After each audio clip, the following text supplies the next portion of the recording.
Allahumma salli ala Sayyidina Muhammadin wa ala ali Sayyidina Muhammad amma ba'du. Di antara penyebab yang ketiga dari sebab manusia menetap di dalam perbuatan maksiat, yaitu orang mukmin. Ini menceritakan orang mukmin ya.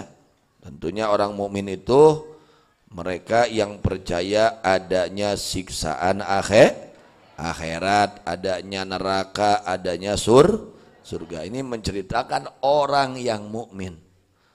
Kenapa? Dia kan orang mukmin, tapi kok masih saja betah di dalam maksiat.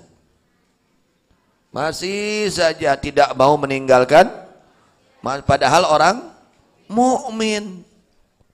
Apa penyebabnya? Penyebabnya adalah diantaranya yang ketiga, menunda-nunda taubat. Menunda-nunda, kewe, akhirnya betah. Nanti saja, dinanti-nanti, ditunda-tunda. Akhirnya betah di dalam perbuatan maksiat. Itu. Bagaimana cara mengobati? Bagaimana cara mengobati ini penyakit? Penyakit penundaan, ditunda-tunda di dalam bertaubat. Bagaimana cara mengobatinya? Nah, ini Imam Ghazali menjelaskan. Wa amma taswifut taubah, adapun bahwa menunda-nunda taubat. Fa yu'alijuhu bil fikri. Maka cara mengobatinya berfikir. Harus berfikir, sok pikiran kurang, diajar mikiran hayang bager, hayang salamet, hayang bahagia, hayang dipikari ku Allah. Pikiran teh kadinya. Lain ukur mikiran urusan hayang untung di dunia. Lamun mikiran hayang untung di dunia wungkul, mah jelema kafir ge bisaeun. Teu kudu nyarita ke jelema iman atuh. Jelema kafir ge tiasa. Lamun ukur anu jadi pikiran teh hayang untung di dunia wungkul, eta mah lain pikiran jelema iman. Ai jelema iman mah mikiran teh nu leuwih-leuwih teh akhirat, lain ukur dunia. Kumaha carana urang salamet ke di akhirat, ulah nepi ka neraka, ulah dubi ka sangsara, ulah dubi ka cilaka. Kumaha carana? Jadi bil fikri, harus memikirkan. Jadi akal sehat kita ini harus diisi dengan pikiran yang baik, yaitu memikirkan untuk keselamatan kita kelak di akhirat. Fayu'aliju bil fikri, cara mengobatinya dengan pikiran, dengan memikir. Bagaimana pikirannya?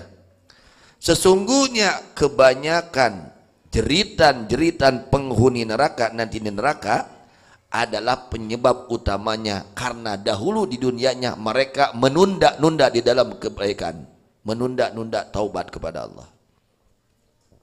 Ya, jadi lolobana nu gogoakan, nu kokocakan ke dina neraka Allah lantaran baheula di duniana sok ngengke kana taubat. Ya, tinggal tanya sama kita masing-masing, koreksi. Nah, urang kagolong nu mana? Nu harita buru-buru tobat atau nu sok ngengke kana tobat? Ah, pariksa we sorangan. Pariksa kurang nyalira ya. Periksa oleh kita masing-masing. Apakah kita tergolong orang-orang yang segera bertobat ketika kita berbuat maksiat atau menunda-nunda di dalam bertaubat? Karena kebanyakan jeritan-jeritan ahli neraka di dalam nerakanya itu karena penyebabnya adalah dia di dunianya menunda-nunda kepada taubat. Rek bage diengke-engke, rek ibadah ke deui, ngalaksanakeun kewajiban engke deui, terus dinanti. Nah itu, ini adalah penyakit ya yang harus kita obati, jangan dibiarkan. Gus kolot masih kedengan kengke tobat rek iraha. Dan kadang ada sakarat. Geus kolot can tobat kene rek iraha atuh. Geus kolot can bager kene rek iraha. Geus kolot can bener kene rek iraha kitu nyarekan kana diri urang. Carekan diri urang teh rek iraha. Kartos.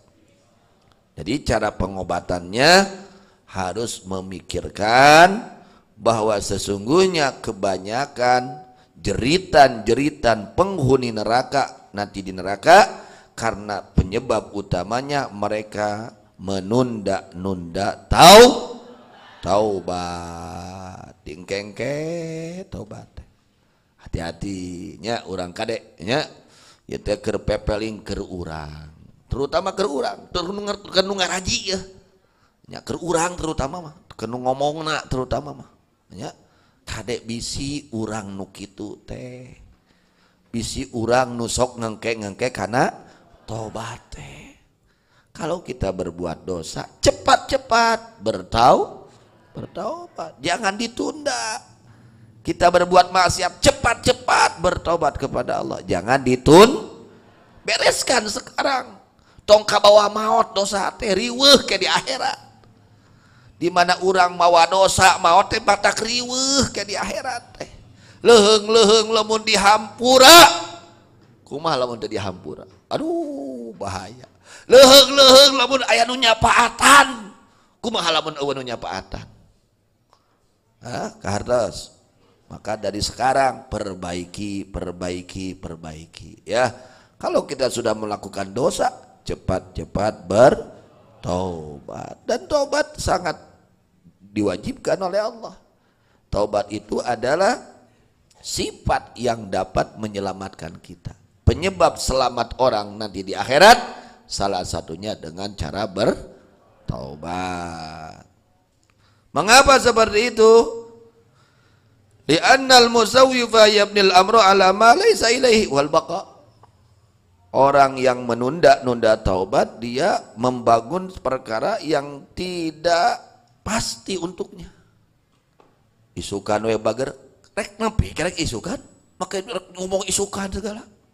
Engke we rek nepi kada engke, bari cancang tu nepi da kana isukan. Karena engke teh diengkekeun, bari cancang tu nepi.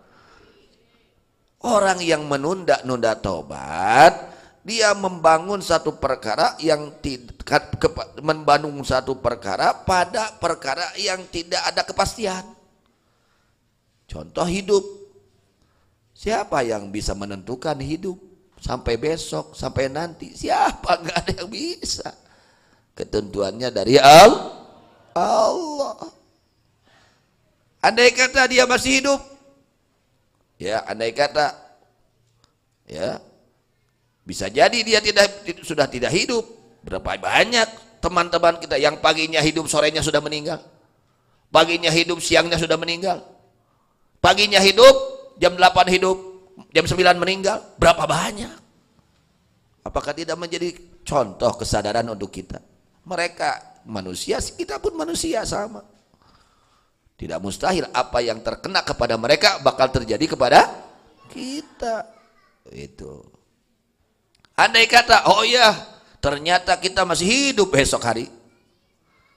Andai kata, oh besok saja, taubat. Ibu-ibu dangukeun, tong ngobrol.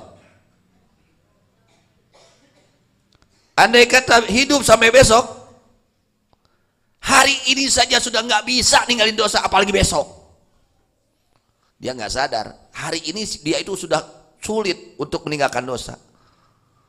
Dianggapnya kalau besok, oh mudah gitu. Oh belum tentu, kata Imam Ghazali, belum tentu mudah. Dia sehari ini aja sudah nggak bisa ninggalin dosa.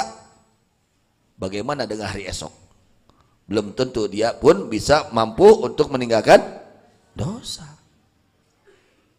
Apa penyebab dia itu kok tidak mampu pada saat itu meninggalkan dosa? Apa? Karena telah mengalahkannya syahwat nafsu dia.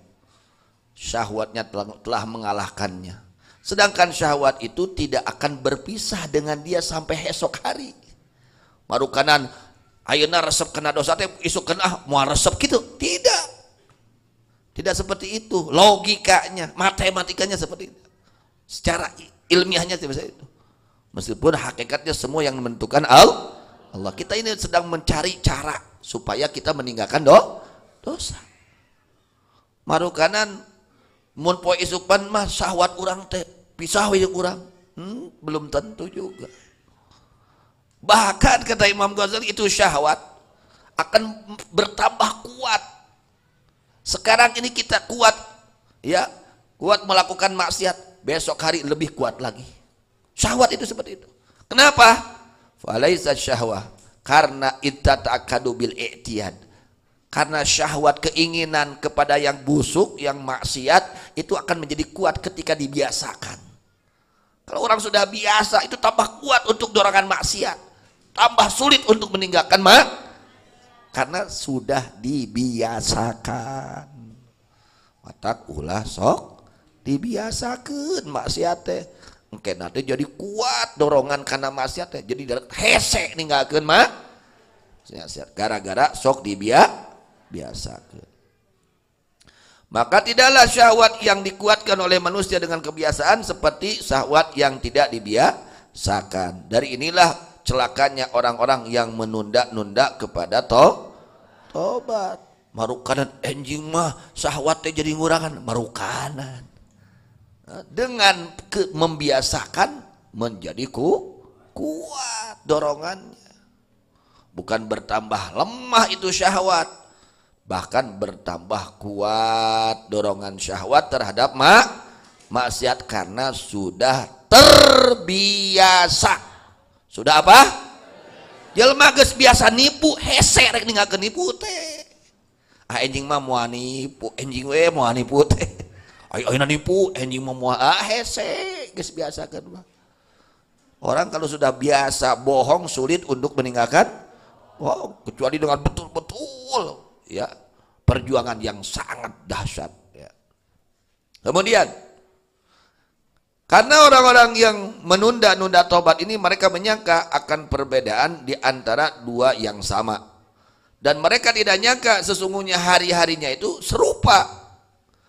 Di dalam sesungguhnya meninggalkan syahwat pada hari-hari tersebut selama-lamanya berat. Bukan mudah, berat. Artinya membutuhkan perjuangan yang serius gitu.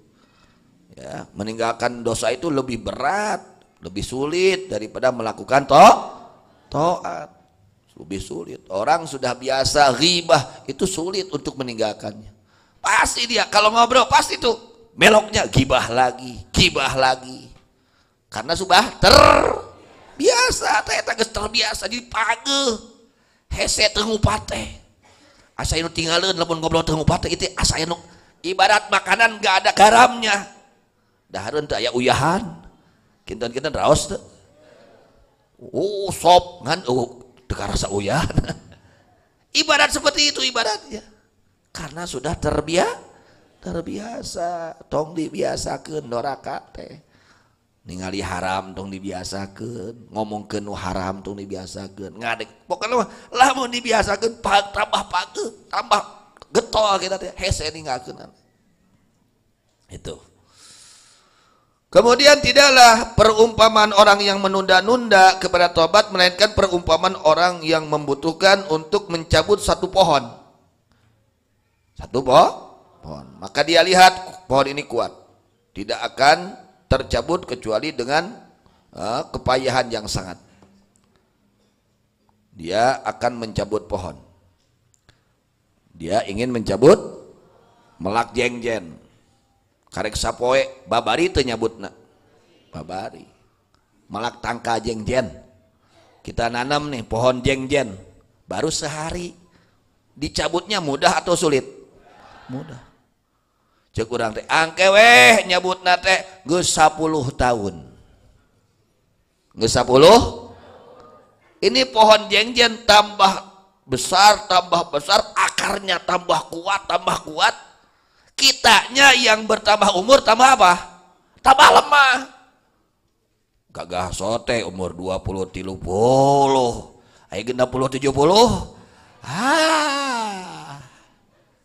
Leres teu? Ayo lain angkewe rek nyabut eta tangkajeng jente geus umur 70. Kira-kira kacabut mau eta tangkajeng jen. Kan pohon itu tambah lama tambah kuat akarnya, tambah melekat pada tanah tersebut. Itulah gambarannya seperti itu. Sulitnya meninggalkan dosa kalau orang sudah biasa itu sulit, seperti sulitnya mencabut apa? Pohon tersebut. Itu kata Imam Ghazali seperti itu, matematikanya seperti itu, logikanya seperti itu. Ini orang mau mencabut apa? Pohon, lalu dia katakan nanti aja sudah 1 tahun, nanti saya kembali lagi mau nyabut. Dia tahu bahwa pohon ini setiap kullama baqiyat izdada rusuha. Ini pohon setiap dia itu tumbuh terus tambah kuat akarnya, ya. Akarnya itu sangat tambah kuat. Ya. Sedangkan dia setiap dia panjang umur itu bertambah lemahnya. Nambahan umur teh lain nambahan kuat sok. Kita lompat nu umur 80 tahun jeung nu umur 20 tahun teh lompat. Minangkana kan itu seperti itu. Kan tambah lemah, tambah tua itu kesehatan tambah berkurang, tenaga tambah berkurang. Sedangkan pohon yang kita tanam tambah hari tambah kuat, tambah melekat kepada tanah, tambah sulit untuk dicabutnya. Maka kata Imam Ghazali tidak ada kedunguan. Apa dungu? Apa dungu? Kumprung. Apal kumprung? Teeling. Kumprung teh teeling. Apa teeling? Kurang sehat. Ya, kudu dibawa ka Cisarua. Maka tidak ada kedunguan kata Imam Ghazali radhiyallahu anhu, tidak ada kedunguan, teu aya kakumprungan, ya, kedunguan yang lebih besar daripada kedunguannya orang ini. Ini benar-benar dungu ini orang nih, benar-benar sakit ini orang nih, ya. Dia ingin mencabut tanaman, yang tanaman itu bertambah tahun, bertambah kuat, bertambah besar, dianya bertambah lemah, rek bisa kuma. Itu contoh, ya, gambarannya seperti itu. Orang ongkewe dorak nera tobat teh engkewe beuki pageuh ta dosa teh dina ati teh beuki pageuh beuki hese ninggalkeun. Ibaratnya seperti ini. Pakaian kita kotor baru 1 hari mungkin mudah untuk menghilangkannya. Leres? Yo pakaian daki kayak sapoe. Mudah untuk dihilangkannya? Mudah. Coba ke 1 tahun dakina. Waduh, dikeum mah, disikat mah, make sabun hese leungitna. Itulah gambaran dosa melekat di dalam hati. Kalau ditunda-tunda itu tambah sulit untuk membersihkannya kalau tidak ada pertolongan ini secara logika seperti itu kata Imam Ghazali radhiyallahu anhu. Artinya Imam Ghazali menjelaskan secara logikanya seperti itu. Jadi jangan menunda di dalam taubat, nantinya sulit untuk meninggalkan tobatnya, untuk meninggalkan dosanya sulit. Ya coba pikirkan oleh kita, ya, pakaian kalau baru 1 hari itu kotorannya mungkin gampang dibersihkannya, tapi setelah tahunan, 10 tahun ya tadi susu, kumaha kira-kira nah, wah eta mah, kumaha eta mah, ya. Lungit dat hese ngabersihkeun hese. Kenapa? Karena ditunda-tunda pembersihannya. Begitu juga membersihkan hati, ya, dari kemaksiatan, dari dosa. Jadi mudah-mudahan, ya, kita sekalian diberikan oleh Allah Subhanahu wa taala, mudah-mudahan diberikan taufik hidayah untuk betul-betul bertaubat kepada Allah Subhanahu wa taala, tidak menunda-nunda taubat. Jadi kata Imam Ghazali radhiyallahu anhu, kebanyakan penghuni neraka yang menangis, yang menjerit, ya, nanti di neraka itu karena penyebab utamanya salah satunya adalah karena mereka di dunianya ya menunda-nunda taubat, tidak segera itulah nasibnya nanti di akhirat ya. Nasibnya nanti di akhirat, naudzubillah min dzalik, orang-orang yang suka menunda-nunda tobat dikhawatirkan ia masuk ke dalam nerakanya Allah Subhanahu. Mudah-mudahan Allah selamatkan kita sekalian dari azab Allah fid dunya wal akhirah, dan Allah masukkan ke dalam surganya Allah. Amin ya Allah ya rabbal alamin.